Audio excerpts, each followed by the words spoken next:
SR event management. ഞങ്ങളുടെ ഇറങ്ങാണ് sir.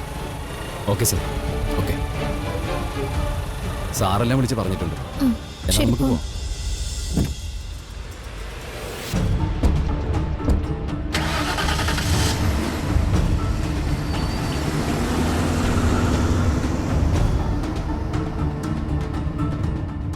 ആരാ?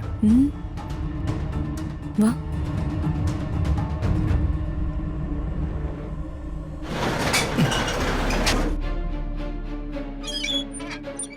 ആവശ്യമില്ലാത്ത ഓരോരോ കാര്യങ്ങൾ കേൾക്കുമ്പോ പിള്ളേരെ കൊണ്ട് തോറ്റു. എന്താ നളിനിയമ്മയ്ക്കൊരു ടെൻഷൻ പോലെ?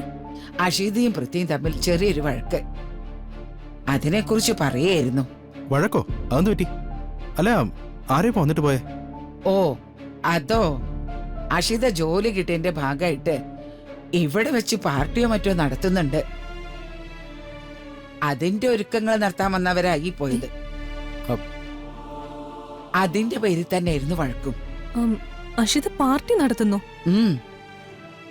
ആ താരയുടെ കമ്പനിയിൽ ജോലി കിട്ടിയതിന്റെ പേരിൽ അവരെല്ലാവരും ചേർന്ന് എന്തോ ആണ് നടത്തുന്നത്. താരയുമായിട്ട് ചേർന്ന് ഇവിടെ വെച്ച് പാർട്ടി നടത്തണമെങ്കിൽ അതിലെന്തോ ദുരുദ്ദേശം ഉണ്ടല്ലോ ദുർഗ. അല്ല, പൂർണിമേച്ചി ഇതിനെ സമ്മതിച്ചോ? സമ്മതിക്കാതെ പറ്റില്ലല്ലോ. താരയ്ക്ക് പൂർണിമയോടുള്ള ശത്രുത അറിയുന്നുകൊണ്ട് പൃഥ്വിക്ക് ഇതിന് വലിയ താല്പര്യമില്ല. അതിന്റെ പേരിൽ അവര് തമ്മിൽ ഒന്ന് രണ്ടും പറയും ചെയ്തു. ഈ കാര്യത്തില് പൃഥ്വിക്കൊപ്പം തന്നെയാ ഞാനും. അഷിതയ്ക്ക് പാർട്ടി നടത്തണമെങ്കിൽ അത് വേറെ എവിടെയെങ്കിലും വെച്ചാവാലോ. എന്താ ചെയ്യ? ആ കുട്ടിയുടെ വാശി നിനക്കറിയാവുന്നതല്ലേ. സമ്മതിക്കാതെ പറ്റില്ലല്ലോ. അതാ പൂർണിമ എതിർക്കാതിരുന്നത്.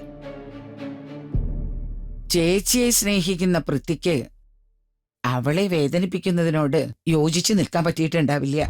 മറ്റുള്ളവരുടെ മനസ്സ് മനസ്സിലാക്കാൻ ഒരിക്കലും അഷി ശ്രമിക്കാറില്ലല്ലോ. അവൾക്കെപ്പോഴും സ്വന്തം സന്തോഷങ്ങൾ മാത്രമാ പ്രധാനം. അതിന് കാരണം തന്റെ ചെറിയമ്മയാ. ചെറുപ്പം മുതലേ അങ്ങനെയാണല്ലോ അവളെ ശീലിപ്പിച്ചു വെച്ചിട്ടുള്ളത്. എന്തൊക്കെ പോരായ്മകൾ ഉണ്ടെങ്കിലും അഷി ഒരു അമ്മയാകാൻ പോകുന്ന ഈ സമയത്ത് അവളെ വേദനിപ്പിക്കാൻ പാടില്ല. അങ്ങനെ ചെയ്താൽ അതാ കുഞ്ഞിനെയും കൂടി ബാധിക്കും. അതാ രണ്ടാളും ഞാൻ പറഞ്ഞു മനസ്സിലാക്കിയത്.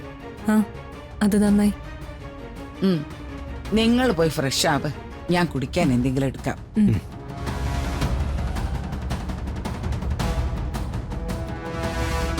ഈ പാർട്ടി അത്ര ശരിയല്ലല്ലോ ദുർഗ. ഇതിന് പിന്നിൽ അഷിതയ്ക്കും താരയ്ക്കും എന്തൊക്കെയോ ദുരുദ്ദേശങ്ങളുണ്ട്. അതെ, ആ താര അഷിതയെ ആയുധമാക്കി പൂർണിമേച്ചിയോട് പക വീട്ടാൻ ശ്രമിക്കുകയാണെന്ന് ഉറപ്പാ. എന്തായാലും നമുക്ക് വെയിറ്റ് ചെയ്യാം. അവരുടെ ഉദ്ദേശം എന്ത് തന്നെയായാലും നമ്മളത് നടത്തില്ല.